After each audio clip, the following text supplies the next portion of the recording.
Yashodanandana Gaja Janaranjana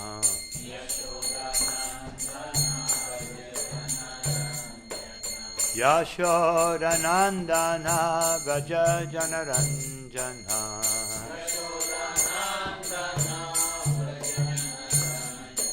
Yamuna Tiravana Chari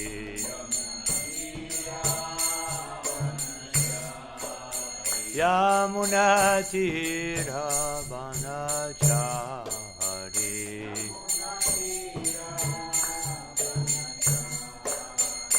Jaya Radha Madhava Kunja Bihari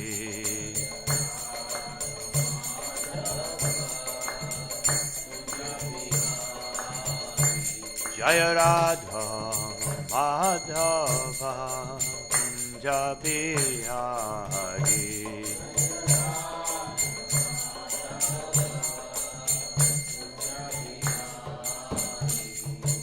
Gopi Jana Vallabha Gidivardhari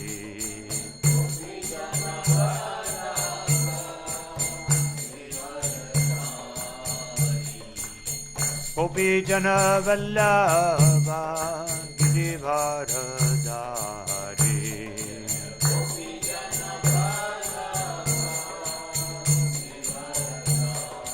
Yashodanandana Gaja Janaranjana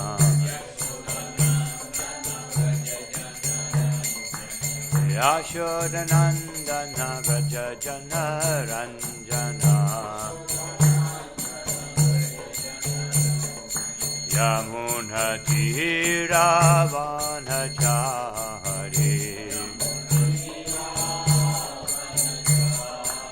Yamuna Tiravana Chari Jaya Radha Madhava Kunja Bihari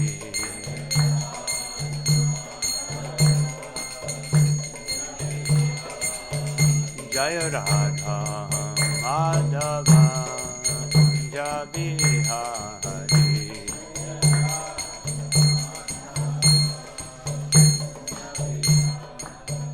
Jaya Shri Krishna Chaitanya Prabhu Nityananda Shri Advaita Gadadha Shivashari Gaura Bhaktavinda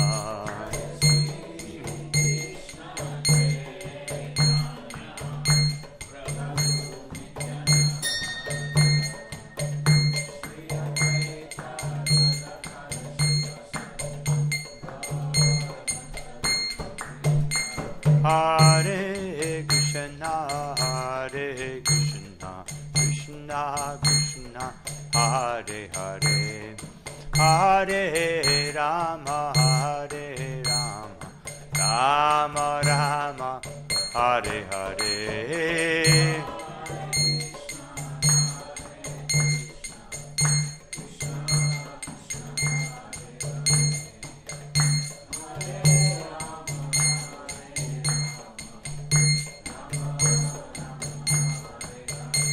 Hare Krishna,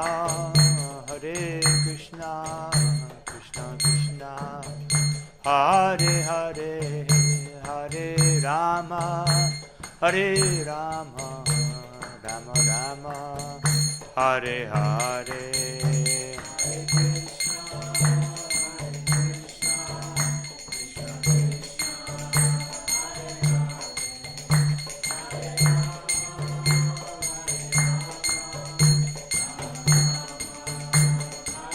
Jai Gaura Haribo, Haribo, Haribo, Nitai Gaura Haribo.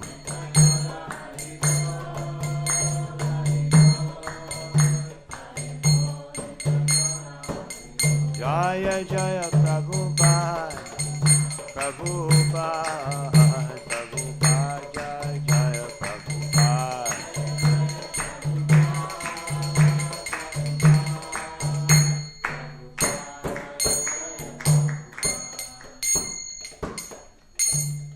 Krishna Bhada Paramahansa Paribha Shakaracharya Ashto Tarasata Shishi Madhavaya Shanaravinda Bhakti Vedanta Swami Maharaj Srila Prabhupada Ki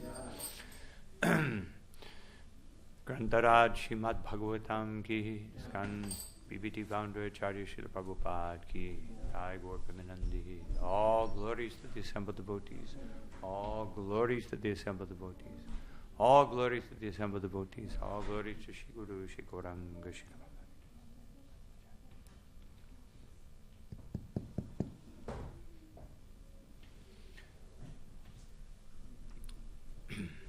Om Namo Bhagavate Vasudevaya.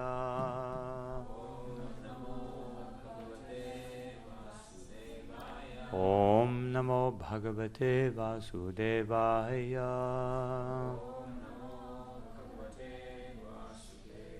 Om Namo Bhagavate Vasudevaya.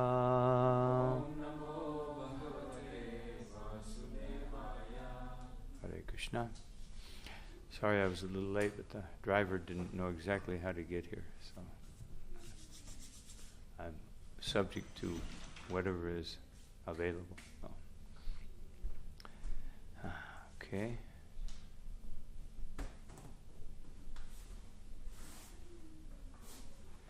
So today reading from Srimad Bhagavatam, 10th Canto, chapter 61, text number 5 and 6 also. We're going to read 6 also. 5 doesn't have... Is that just 5 there? Right? 6. Oh, that's 6. Yeah. Okay. So I will read 5 and then we'll repeat verse number 6. Hitam brahmapatim avapyapatim striyasta brahmadayopi navidu paravim yadavim bejur mudha bidatam editayanuraga hasabalokan navasangama lalasadyam.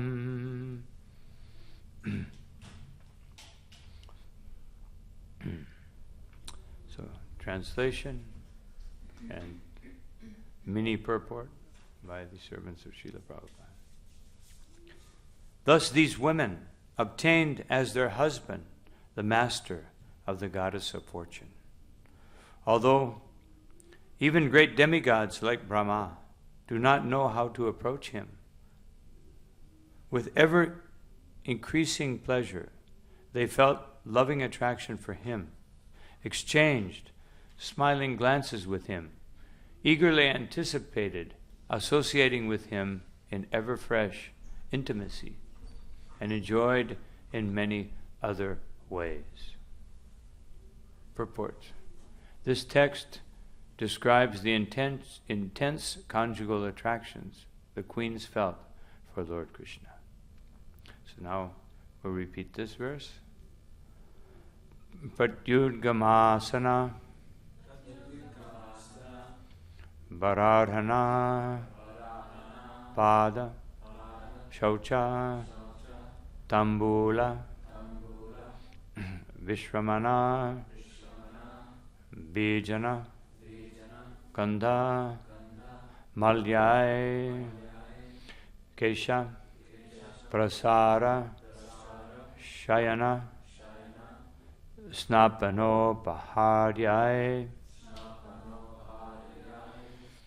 Dasi Shata Api Vibor Vidadhu Sma Dasyam Pradyugamasana Barahana Pada Shaucha Tambula Vishramana Bijana Gandhamalyai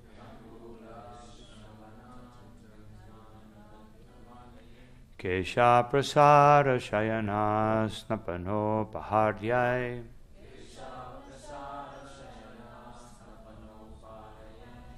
Dasi Shata Apabibor Vidadu Smadasyam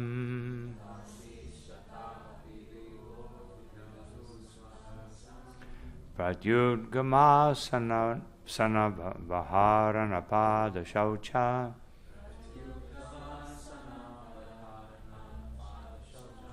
Tambula Vishramana Vijanagandamalyae Kesha Prasara Shayana Snapano Paharyae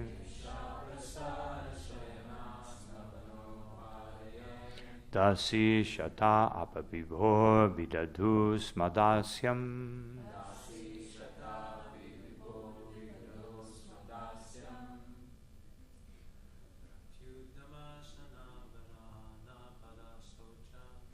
Adyudgamasana Varahara Pada Shocha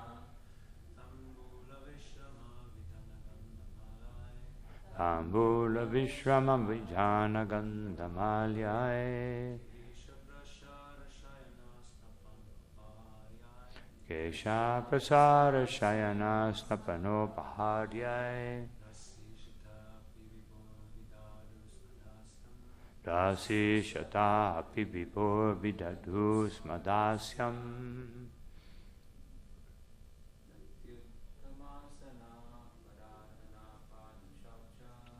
Adyudgamasana Vararhana Pada Shaucha Tambula Vishramana Vijana Gandhamalyae Kesha Prasara Shayana Snapano Paharyae Dasi Shata Apabhibhor Vidadhus Madasyam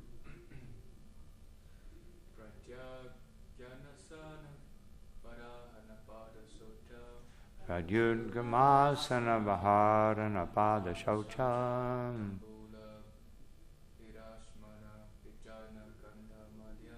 Abula Vishramana Vijana Gandhamalyae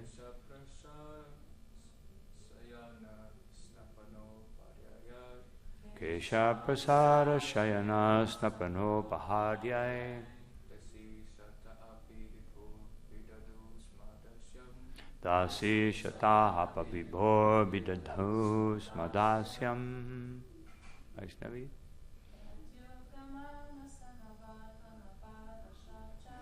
Adyudgamasana Vavada Pada Shaucham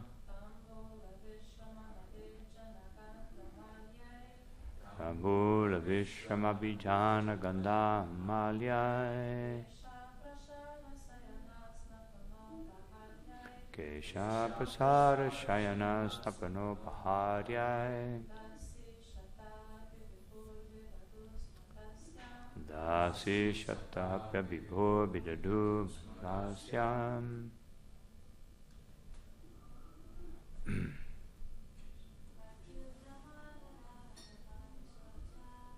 Adyugamasana Vararhara Pada Shaucha Tambula Vishramana Vijana Gandhamalyae Kesha Prasara Shayana Snapano Paharyae Dasi Shata Apabhibhor Vidadhus Madasyam Pradyudgama by approaching asana, offering a seat, vara, first class, arhana, worship, pada, his feet, shaucha, washing, tambula, offering betel nut, vishramana, helping him to relax by massaging his feet, vijana, fanning, gandha, offering fragrant substances, malyai, and flower garlands, kesha, his hair, Prasada, by dressing. Shayana, arranging his bed. Snapana, bathing him. Upaharyai, and presenting gifts. Dasi, maidservants. Shata, having hundreds. Api, although. Vibho, for the Almighty Lord. Bidadhu sma, they executed. Dasyam, service. Translation and purport as servants of Srila Prabhupada. Although the Supreme Lord's queens each had hundreds and hundreds of maidservants, they chose to personally serve the Lord by approaching him humbly, offering him a seat, worshipping him with excellent paraphernalia, bathing and massaging his feet, giving him pan to chew, fanning him, anointing him with fragrant sandalwood paste, adorning him with flower garlands, dressing his hair, arranging his bed, bathing him, and presenting him with various gifts. Everyone can please repeat. Although the Supreme Lord's queens each had hundreds of maidservants, they chose to personally serve the Lord by approaching him humbly, offering him a seat, worshipping him with excellent paraphernalia, bathing and massaging his feet, giving him pan to chew, fanning him, anointing him with fragrant sandalwood paste, adorning him with flower garlands, dressing his hair, arranging his bed, bathing him, and presenting him with various gifts. Purport. Srila Sridhar Swami explains that Shukadeva Swami is so eager to describe these glorious pastimes of the Lord with his queens that he has repeated these verses. That is, text 5 of this chapter is almost identical with text 44 of the 59th chapter in this canto. And text 6 is identical with text 45 of that chapter. Srila Vishwanath Chakravarti Thakur explains that the term Vararhana, excellent offerings, indicates that the queens offered the Lord palmfuls of flowers, pushpanjali, and palmfuls of jewels, ratnanjali. Om Jnana-timirantasya gananjana sharakaya chakshurum militam yena tasmai Sri Gurave Namaha.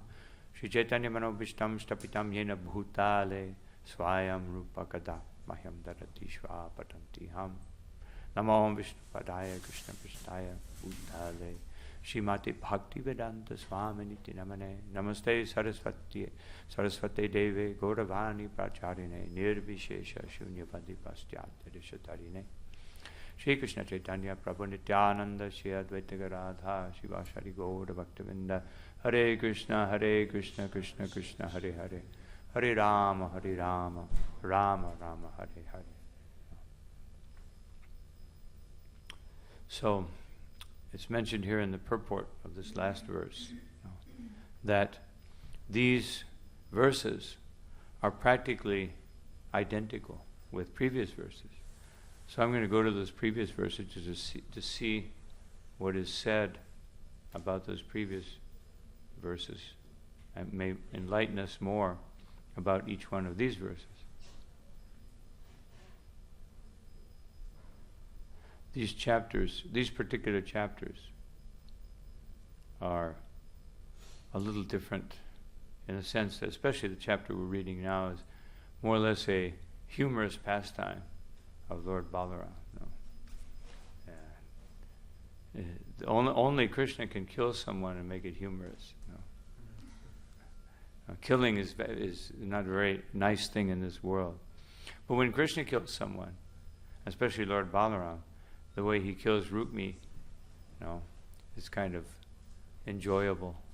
Of course, killing anyone, if someone is perceived to be evil, malevolent toward others, then killing them brings pleasure. Even people go to the movies and they see some hero killing some villains. This is like an old thing. In every culture, we have theater and nowadays movies where the hero is killing the villain, and people take pleasure in that. So even in killing, there's pleasure. Everything we do in this world, and everything has its positive and its negative effects. So even killing has a negative effect if it's done thoughtlessly or without any purpose or without any benefit. But as it said in the Vedas, even if a king kills a murderer, it's considered to be an act of mercy. Because the murderer, otherwise, this is the benefit of understanding karma. Nowadays, people would think, oh no, we shouldn't kill them, give them a chance to reform.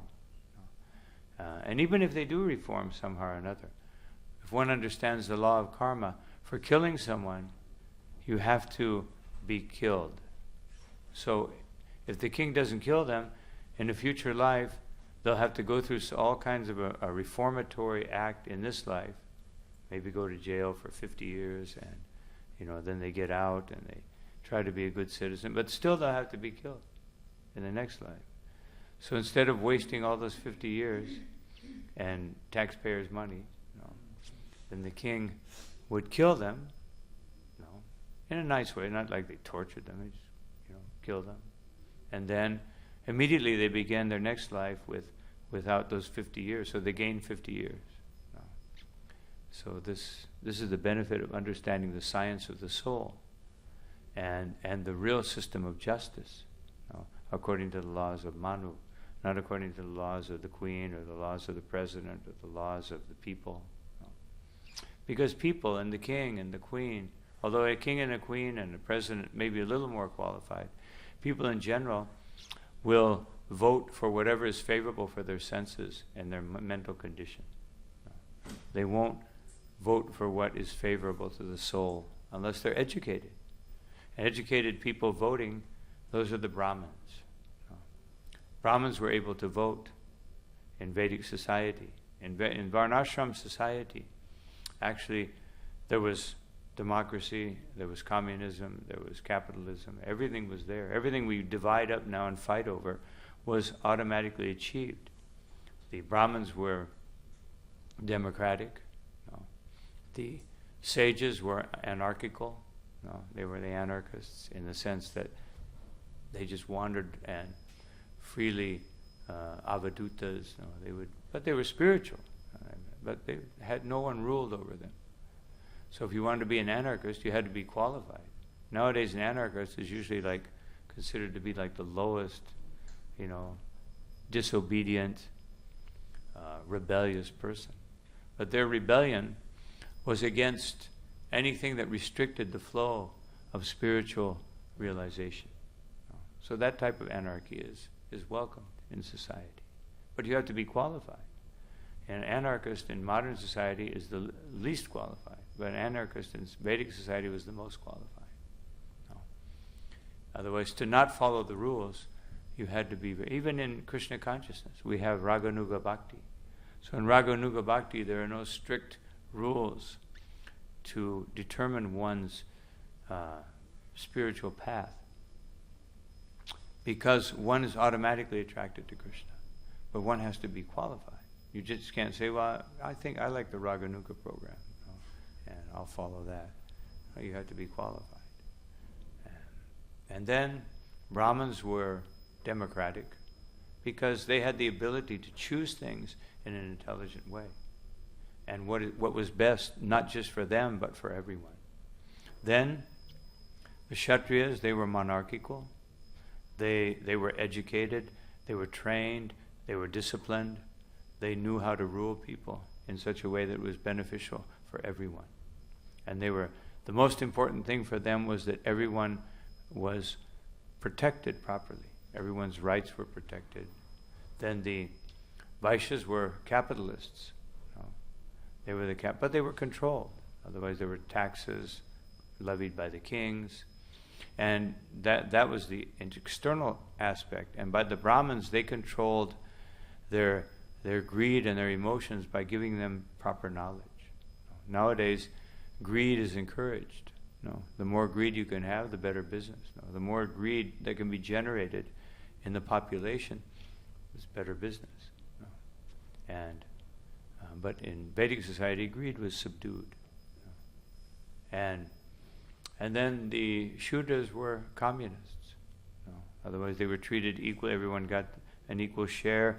They had really no salary or no money, but they got everything they needed because that was the best thing for them. So the Varnashram system accomplishes what all these different systems try to artificially do. So this is the duty of the king. So in the Srimad Bhagavatam, the 59th chapter, these same verses. So I'll just read the verse, and there's a really nice purport, especially for the first one, 45. Well, it's really not much of a purport, but there's a preceding purport, which will help us understand these two verses, which is verse number 43 of chapter 59. So we'll just read that. We'll get a better understanding of what's being talked about here. The Lord, the performer of inconceivable, the performer of the inconceivable, constantly remained in each of his queen's palaces, which were unequaled and unexcelled by any other residence. There, although fully satisfied within himself, he enjoyed with his pleasing wives. Like an ordinary husband, he carried out his household duties. So just commenting a little bit on that verse. The Lord is inconceivable. That's atarka. In the Mahabharata it says tarko pratishta. That by logic you could never understand the Supreme. And here it says, because he is atarka, inconceivable. Inconceivable means that whenever he does what we do, because whatever we do it because Krishna does it. Otherwise, any action, any tendency, any quality that we find in society is manifested by Krishna. No. First, it comes from Krishna. Nothing can be done if it doesn't come from Krishna. Nothing can exist if it doesn't come from Krishna. No action can be performed if it doesn't have its origin in Krishna. Even stealing, Krishna, in the form of a small child, he steals butter, but when he steals, it's very pleasurable. But when that same action is reflected in this world, then it becomes not so pleasant. And parakiya rasa, Krishna has unlimited gopi girlfriends, which is very wonderful, and everyone glorifies it in the spiritual world. But when that same thing, which is the highest in the spiritual world, is reflected in this world, it becomes the most abominable. Of course, in modern society, because it's become abominable, then it's considered to be very nice. Why get married if you can just enjoy? As the Vedic saying goes, why keep a cow if there's milk in the marketplace? So this is the tendency nowadays. And so everything we find in Krishna, just like cruelty. Krishna was very cruel, speaking about the queens. He was very cruel with Rukmini, apparently cruel, saying to her, I don't know why you're marrying someone like me. I don't even know what I am. I was born as a Kshatriya, but I never had a kingdom. And I was a cowherd, but I don't even have one cow. So I failed in both. I don't have a kingdom. I'm not the real king. Somebody else is the king. Ugrasena's the king. I'm just a subunit. And a cowherd. I don't even have any cows. I don't have any land. And even as a cowherd boy, I was wandering around barefoot. I didn't even have proper clothing. So Krishna was saying to her, and as far as myself being faithful to you, as a husband, I had so many girlfriends, and they complained that I was never faithful. And I would go from one to another. So how can you be assured that I will give you any satisfaction? I may just run off at any time. This is my history. So Krishna was apparently being very cruel. But that cruelty was very pleasing to Rukmini. And then she came back and refuted every one of his arguments very wonderfully. And Krishna enjoyed that wonderful pastime. Krishna stole the Parijata tree. Indra became angry. But Satyabhama became very pleased. So anything you can think of, the worst possible thing in this world, you can just go over the crime pages in some magazine, and you can find it, and we'll find its origin in Krishna. But the difference is, whatever it is, whatever tendency it is, envy is considered to be a very nasty thing in this world. But in the spiritual world is full of envy. Every Gopa and Gopi and every member in Vrindavan, they see someone serving Krishna and they express envy by wanting to do that better. But the purpose of their envy is not to put the other person down. Their envy is a glorification. This person is serving Krishna so nicely. Krishna deserves, because he is the most wonderful person, he even deserves more. Therefore, by being inspired by this person, let me do more. This is transcendental envy. So all these things exist in Krishna, but in their perfection. And so if we want to perfect our imperfections, we have to also learn how to engage them in Krishna's service. Of course, some things, which is better not to engage them, but you can find another form, just like people like intoxication. So we can't find a nice form of intoxication by substances. Well, we can, actually, sweet rice, Varuna, the honey on Balaram's appearance, they get a little intoxicated. But our main intoxication is chanting the holy name. It has the same effect, has a greater effect, because a devotee can become unlimitedly happy. Just like material intoxication, you have to take it and then it has after effects. But the after effect of spiritual intoxication is that you become even happier and more intoxicated. So all these things have their perfection in Krishna. So this is what it means by inconceivable. And here, the specific inconceivable quality of Krishna is that he married 16,000 wives. And that seems pretty inconceivable to any of us. Most men cannot properly take care of one wife. What to speak of 16,000? But Krishna had 16,000 wives, and it says here, he made a palace for each of them, each one which was unequaled. It's not like one wife, like King Uttanapada. He had 2 wives. We may have had more, but he had 2 main wives. And he treated one very nicely, Suruchi, and the other one, Suniti, he didn't treat her very nice at all. So he couldn't, even with 2, he couldn't do a very good job. And nowadays, in Kali Yuga in the Bhagavatam, it says, if a man can maintain his family, it's considered to be very successful. What to speak of doing all these things. So therefore it's inconceivable. Unexcelled by any other residence. Although he's fully satisfied within himself, he enjoyed with his pleasing wives. Like an ordinary husband, he carried out his household affairs. So the purport. The word atarkakrit is significant here. Tarka means logic, and atarka means that which is beyond logic. The Lord can perform krit, that which is beyond mundane logic and hence inconceivable. Still, the Lord's activities can be appreciated and understood to a significant extent by those who surrender to him. This is the secret of bhakti, loving devotion to the Supreme Lord.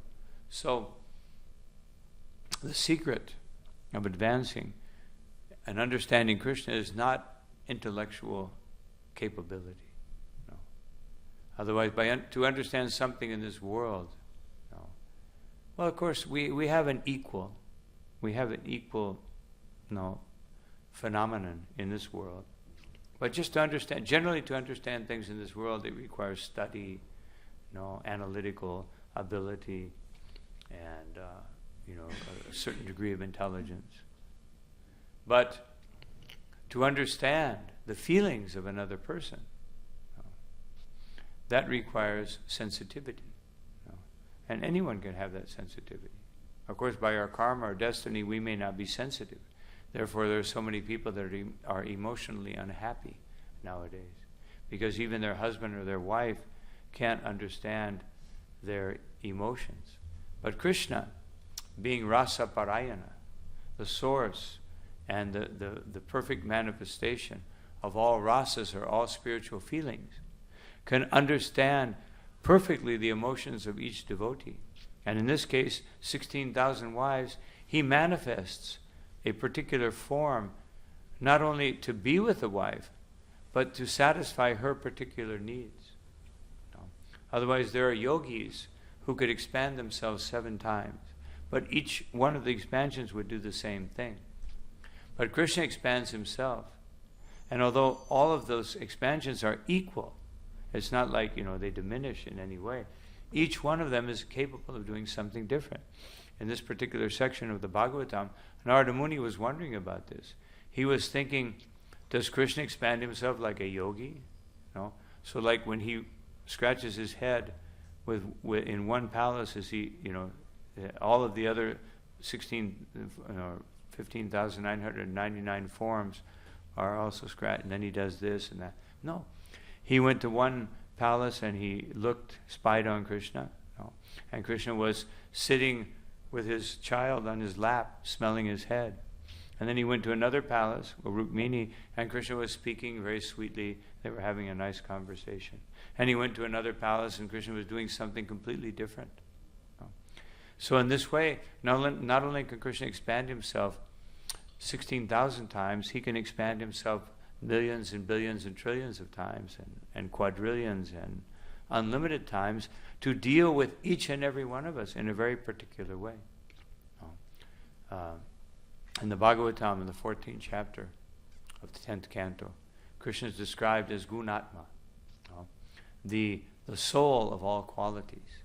And the meaning of that is that whatever qualities we possess, Krishna is the origin of those qualities. And we are manifested to reciprocate with a particular quality of Krishna. Because Krishna has unlimited, the combination, although there's a basic category of 64 qualities, the different combinations and permutations of those qualities is unlimited. And Krishna manifests a particular mood that is suitable for each one of us, just suitable. And that mood is not particularly suitable for the other person. Of course, they would enjoy it, but they enjoy something very particular about Krishna. Every one of us, that another person may not perceive. And that is very satisfying. So this is the nature of rasa, and this we'll get into in just a minute here in the purport. So bhakti, if you want to understand Krishna, it's not by intellectual pursuit, it's not by mental activity, it's not by sensory perception. It is by surrendering to him. And then Krishna will reveal himself. This is stated in the Svatishvata, or the Katu Upanishad, that Nayam Atma Pravachanena Labhyo Namedhaya Nabahuna Shutena. That Krishna cannot be understood by a conference of people all trying to analyze him, nor can he be understood by great intelligence, nor can he be understood by reading many books and even many scriptures. Sometimes people think, let me just learn Sanskrit and then I can go to all these scriptures and understand Krishna. No. Krishna can be understood that Taisha vinute tena labhyas. Tasyaisha atma vinute tanum swan. Krishna can be understood when he reveals himself to a devotee. That's all. When the devotee does what Krishna requests us to do, which is to surrender to him. Otherwise, Krishna is not requiring us to do all kinds of austerities and penances and difficult activities. He's simply asking us to surrender to him. And surrendering, of course, there may be certain particular requests of the Supreme Lord. Bhagavad Gita is the basic manual of the process of surrender.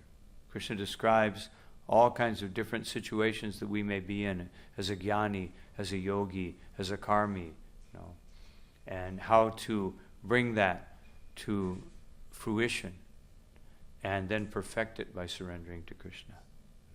Krishna doesn't require someone who is engaged in karma or external activities to stop them, but to purify them. Or someone who is engaged in mental activities, or someone who is engaged in intellectual activities, or someone who's a scientist, or in the first canto of the Bhagavatam, Krishna says that whatever you're engaged in, just make it perfect by offering it to me. Understand the science of how to offer it to me. That is the art of Krishna consciousness. So here it says, this is the secret of bhakti, that you learn how to surrender to Krishna in a particular way according to your nature. And that's what it's all about. And then, once you surrender, then Krishna reveals to you how to bring that surrender to the highest degree. And then you can understand Krishna to your maximum capability. Which is, no one can understand Krishna. Even Krishna says, I cannot even understand myself. What to speak of anyone else. Therefore he takes the form of Lord Chaitanya to understand himself better. Otherwise I can't understand what is within me that is so attractive to others. And therefore I take the form of Sri Chaitanya Mahaprabhu so that I can understand that. So the Lord is inconceivable in that way. So the purport continues. Srila Sridhar Swami comments that the Lord was always at home except for when he had to go out to do ordinary household duties. Of course, even before he got married, as this previous chapter says, Banasura had these 16,000 wives. And the 16,000 wives, because they had been in the house of another person, then they were considered by Vedic standards were very strict. Women were protected and chastity was protected. So if a woman went to the house of another man, it was assumed that there was some intimacy, and therefore no one would marry her. If we applied that standard nowadays, we probably we'd have a lot of brahmacharis. Wouldn't have many married couples. It would be very difficult.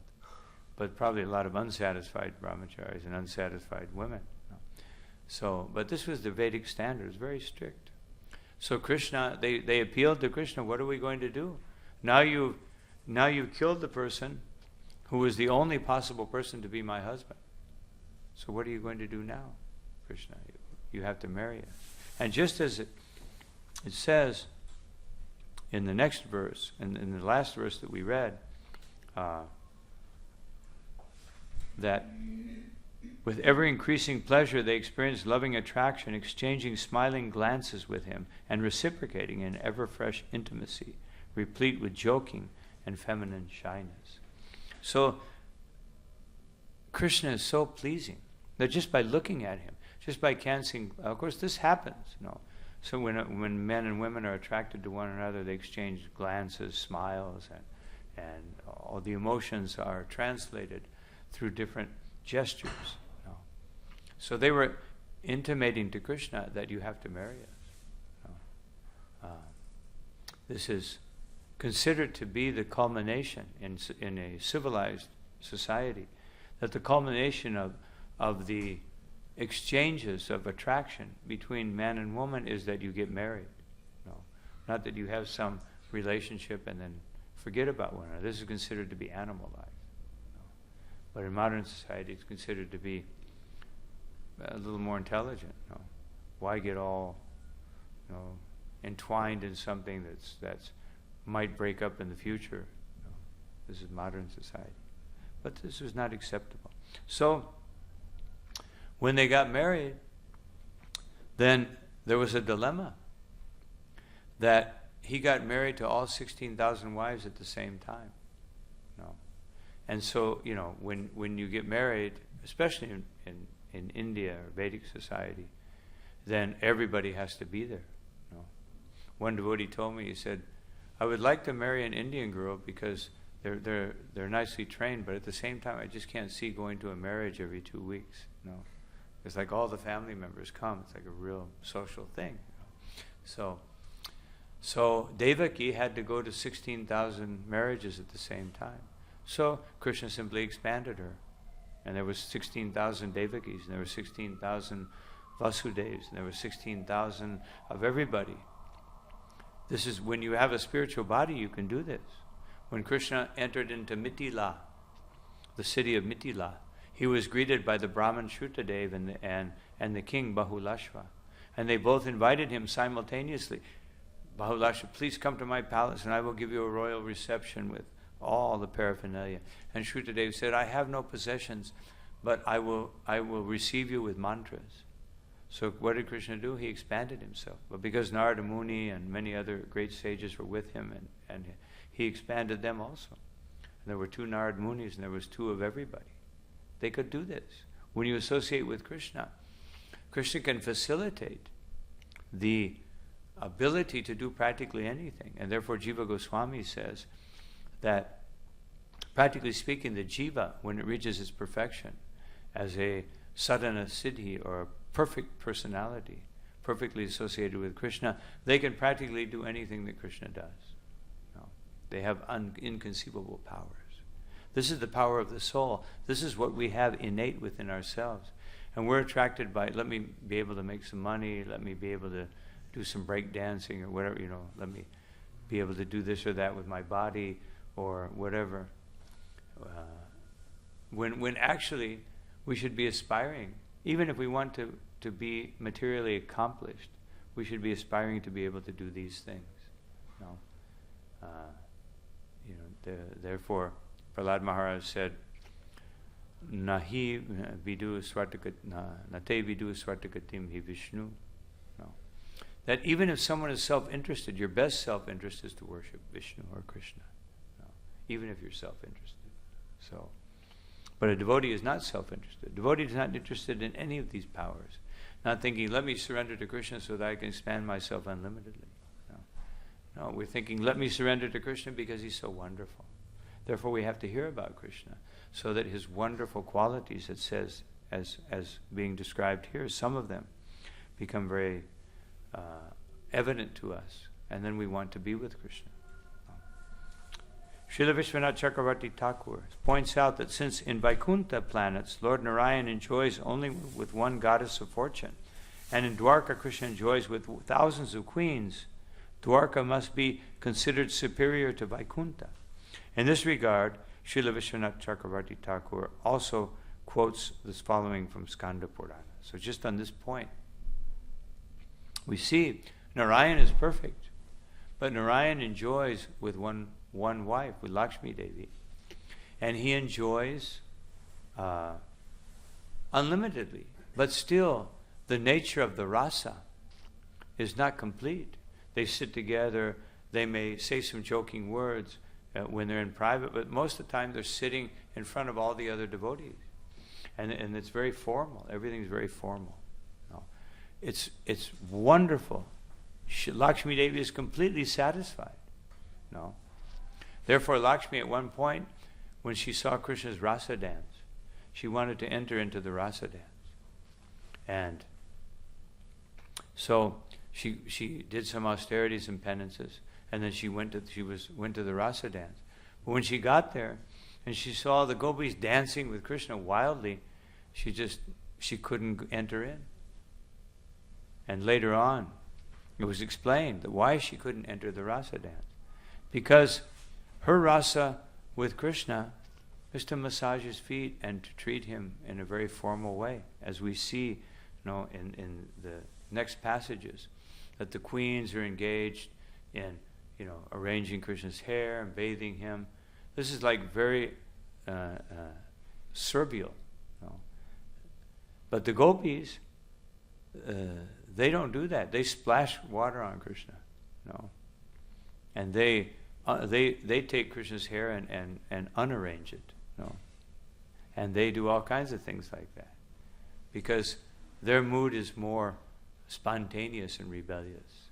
It's not like this very formal attitude. So what to speak of the goddess of fortune? But the queens, they expanded themselves, and now that will be explained by the quote here from Skanda Purana.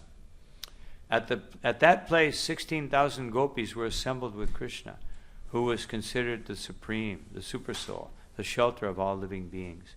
These gopis are his renowned 16 potencies. O goddess, Krishna is like the moon. The gopis are like phases. With the full contingent, and the full contingent of gopis is like the full sequence of the moon's 16 phases. Each of the 16 divisions of gopis, my dear Varangana, is subdivided into 1,000 parts. So that means that among the gopis, among the queens, who were actually gopis, and we'll get into that in just a minute, there were 16 principal queens. There were 8 principal queens who expand themselves into 16, and these represent the 16 phases of the moon. Now the 16 phases of the moon, some of them are dark moons and some of them are bright moons. So the bright moons are compared to the qualities of Krishna, like kindness, friendship, compassion, loving exchanges. And the dark phases of the moon are compared to cruelty and bewilderment and wickedness. And because Krishna even exhibited, these things were exhibited. There's a rasa with Krishna even for these dark phases. And some of these queens, they manifested those qualities, meaning that they are the potency, that when Krishna fights with the wrestlers, they're astonished by Krishna's power. So one of these queens is the Shakti who manifests that power so that Krishna can have that relationship with the wrestlers. And the wrestlers, although they're fighting with Krishna and they're bewildered by Krishna, they're ultimately enjoying. And then when Krishna kills Kamsa, there's a certain type of enjoyment within Krishna killing this cruel king, this wicked king. And then he punishes the other cruel kings who were, he didn't kill them, but he punished them. But there was a certain type of enjoyment that is manifested by a certain queen. So this is what it means here, the 16 phases of the moon. And then to finish the purport, Srila Vishwanath Chakravarti further quotes from the Kartik Mahatmya section of the Padma Purana. Kaishori Gopakanyasta Yavane Raja Kanyaka. Those who were the daughters of the cowherds in the early youth became the royal princesses in their maturity. The Acharya adds, therefore, just as the Lord in Dwarka is a plenary expansion of the supremely complete Lord of Sri Vrindavan, so his principal queens are the full expansions of his supremely complete pleasure potencies, the gopis. So otherwise, 16,000 of the main gopis became Krishna's 16,000 wives in this particular circumstance. Someone asked me the other day when I was in Hungary and we were reading another part, but it spoke about the 16,000 wives. If they were actually, when they were stolen by Banasura, if they were, by Baumasura, if they were actually, this was their karma, and then they got pure, like the sages of Dandakaranya, that they were elevated to that position. But here we see that these 16,000 wives were actually expansions of the main 16,000 gopis. In other words, Krishna's principal gopis, who could never live a moment without him, they expanded themselves to be the queens of Dwarka because they could not have survived. And they left their shadow form in Vrindavan. And they actually enjoyed with Krishna. Radharani in the form of Satyabhama, and Chandravali in the form of Rukmini, and each one of the gopis, Krishna's principal gopis, they actually expanded themselves in forms of the queens. And their original form was there, but this expansion was there to be able to tolerate. When Krishna returned to Vrindavan, after practically the end of his pastime, everybody was devastated. Radharani was practically lifeless. She was just lying on a bed. When by the time Krishna got there, she basically would have left her body any day now. And by Krishna resuscitated her, and when he came, and everybody was like that. Nanda and Yashoda were just like this, because they had lived 100+ years without Krishna. And it's explained in Lord Chaitanya Shikshastikam that Shunyayetam Jagat Sarvam Govinda Virahena Me, that life appears like an eternity, just being one eye blink, being separated from Krishna by one eye blink, it becomes like an eternity. So this is the situation that Krishna makes this arrangement. So I have to go to Dwarka, so I'll bring everybody. And while I'm in Dwarka, as this purport indicates, that while I'm in Dwarka, what do I do? Like most people, they have to go to work, and they leave their family behind. Nowadays, even the family goes to work. Children go to school, the wife goes to work, everybody goes to work. But in the traditional system, the wife would stay home, take care of the children, take care of the home, but Krishna didn't have to leave them. He would go to the assembly hall in order to increase the attachment of his wives. He could have expanded himself and just gone to the assembly hall and still stayed at home. But he wanted them to feel separation. So because that increases their feelings of union. So he would leave and then he would come back. And when he left the 16,000 palaces, all of these 16,000 expansions would all form into one expansion. Krishna would get in his chariot and go and be one Krishna, in the assembly of the Kurus and the Yadus. And then he would take part in the royal activities and then go home, expand himself 16,000 times. So this is Krishna's inconceivable activities, Achintya Lila. And the more we hear about these inconceivable activities, the happier we'll be in our Krishna consciousness. So I'll stop here. Are there any comments or questions? Yes.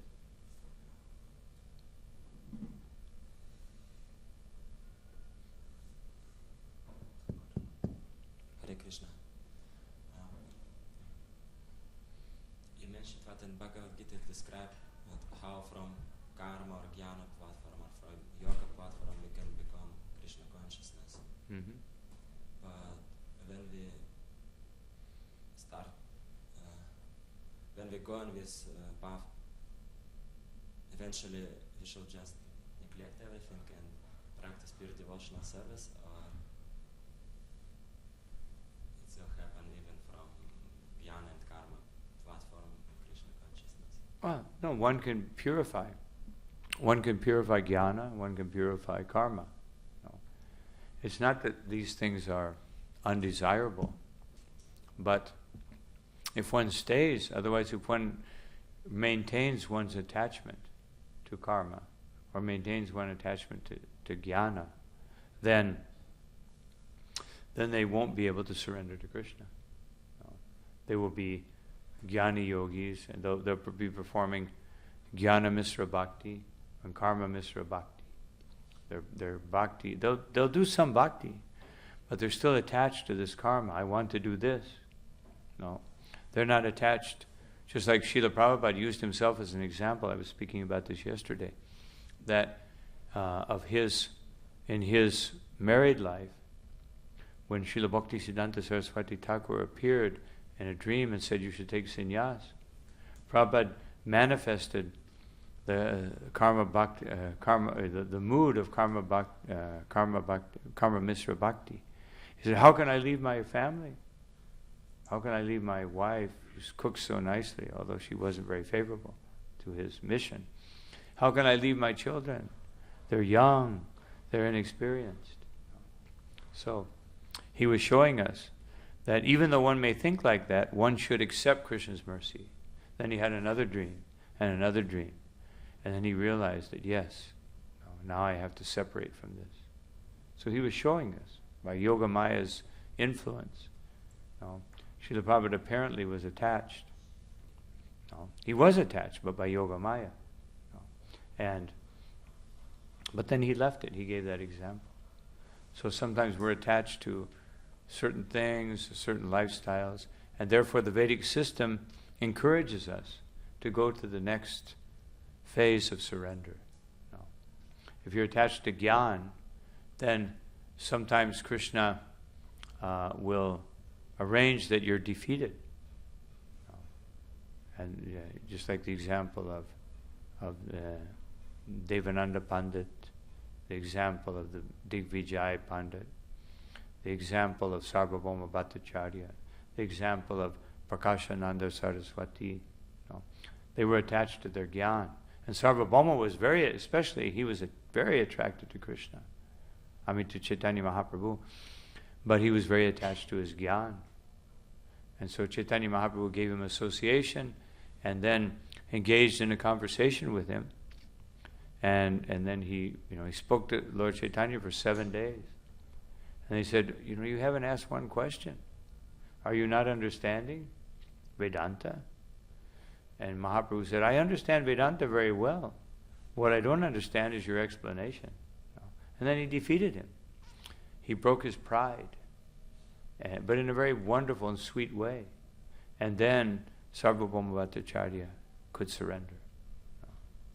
So ultimately, as long as we're very attached to these things, we're more attached to these things than we are to Krishna, then the surrender will be difficult.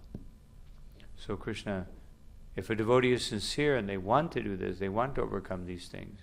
There's one verse, very beautiful verse in the 11th canto of the Bhagavatam, that says that when one has faith in Krishna and in hearing about Krishna, but at the same time still has some material attachments, at least if he understands, in the very minimum, that he understands that these attachments will ultimately lead to suffering, and therefore they are not desirable. But still, sometimes by my previous conditioning or by my previous karma, sometimes this tendency to enjoy this world is still there, and I do it. But every time I do it, I think, I regret. Why did I do that? So at least if we come to that platform, then Krishna can help us come surrender. But if we just think, hey, I like to enjoy, and so Krishna, you're just going to have to, accept me like I am. And then the surrender process will be a little difficult. So we at least have to exert ourselves to try to demonstrate the highest degree of cooperation with Krishna and his program. Yes, Adibha. Maharaj, there is one of my close friends, devotees, always asking me the questions, and the questions who is asking me, and I also have some questions to ask, so I'm asking you that while pursuing devotional service or cultivating devotional service, how can we recognize that? How can we recognize impersonalism, mental speculation, and hidden motives, and one more thing. How can we recognize them in ourselves? Yeah, in ourselves while cultivating devotional service, all these things. That I'm doing devotional service, it is right, or I'm doing for hidden motives. Well, hidden motives, being by the very adjective hidden, means that it will be very difficult to see them. No, and the impersonal tendency. Krishna has two main psychic divisions. One is the controller, no, and even more intimate is he's the supreme enjoyer. So because he has those things, those tendencies are within us. So the Mayavad tendency is ourselves trying to manifest the controlling potency. You know, Mayavad means I want to become God, I want to control, I want to be the supreme. And the Sahajya tendency is the enjoying potency of Krishna. We're trying to imitate the enjoying potency of Krishna. So these things they're naturally there in every living entity. Every living entity in their pure manifestation wants to control a situation to serve Krishna nicely and wants to create enjoyment for Krishna. But when we're impure, we want to control nature and we want to enjoy nature. No. And therefore, the best way to recognize them is by the association of senior persons. No. And submitting ourselves to their analysis, to their perception. No. Because we can associate with older devotees and just try to impress them how advanced I am. Or we can associate and we can inquire, how can I serve? How can I improve my devotional service? And then we have to be willing, along with saying that, it's not a formality, it's a petition. We have to be able to accept the indications or the instructions that they give. You know. And that's the best way. The more subtle a contamination is within our heart, the more difficult it will be to perceive it. Although generally speaking, we can practically perceive everything, but sometimes we justify it. But so the association with more advanced devotees will help us to identify these things. And the sincerity within our heart will help us eliminate them. Because we may identify things and we may not want to get rid of them. Say, wait a minute, Krishna, I like this one. No, I don't like this one. You can get rid of that. Oh, this one, no, I like this one. So we have to be a little bit sincere and serious to want to eliminate our anarthas. Is that okay? Yeah. Another point you made that Krishna left so many years in Vrindavan, was not with Nanda Baba. But how you describe that Vrindavan Pratijya Padamekam Nagachati, Krishna never leaves Vrindavan, but he was within their hearts. Only in separation. He was within their hearts. As Vrindavan Krishna, when Krishna entered the border between Mathura and Vrindavan, the Vrindavan Krishna entered into the hearts of the residents of Vrindavan, and Vasudeva Krishna continued to Mathura. No. Although they look the same, you never see, after Krishna leaves Vrindavan, he doesn't take his flute with him. No. He has his flute. He has his flute, but he's just stored away in storage. No. Because then the feelings of Vrindavan Krishna, they come into Vasudeva Krishna. He begins to manifest, even in his feelings, his sentiments begin to manifest in Dwarka. And that's when Krishna wants to go back to Vrindavan. But he never fully leaves Vrindavan, never steps out of Vrindavan. He stays there, but in the hearts of the devotees. Any other question from anyone else?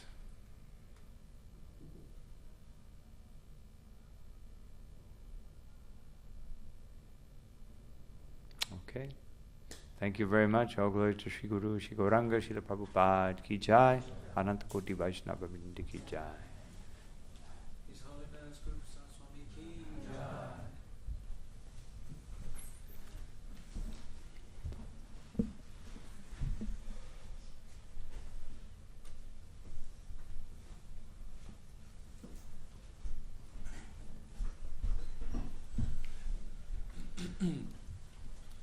Hare Krishna.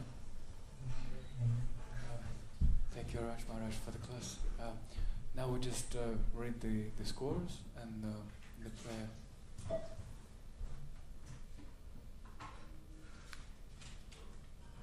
The scores are...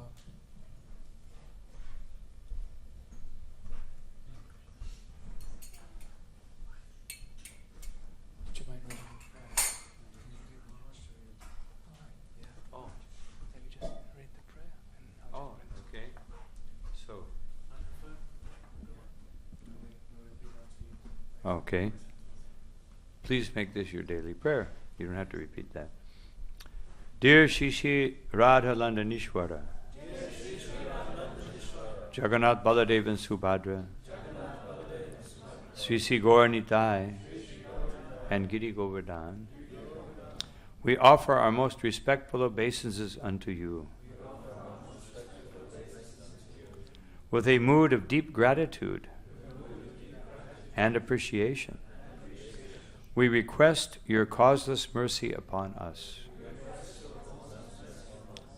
For your pleasure, if you so desire, we wish to erect a holy place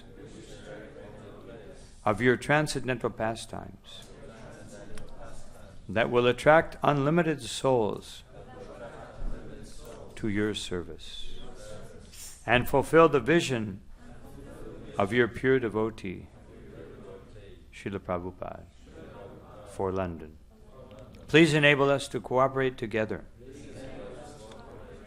in order to satisfy you in this way. We, your surrendered servants, humble beg.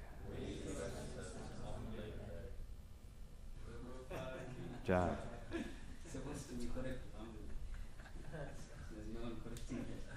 the example for their Lordship's key. So we just read the scores from Radha's Boutique. Yesterday we distributed 8 books for the total of 271 Lakshmi points. Yeah. And in Govinda's Pure Vegetarian Restaurant, only half day, we served 106 customers. What was that? Wow. For 958.98 Lakshmi points. Haribol.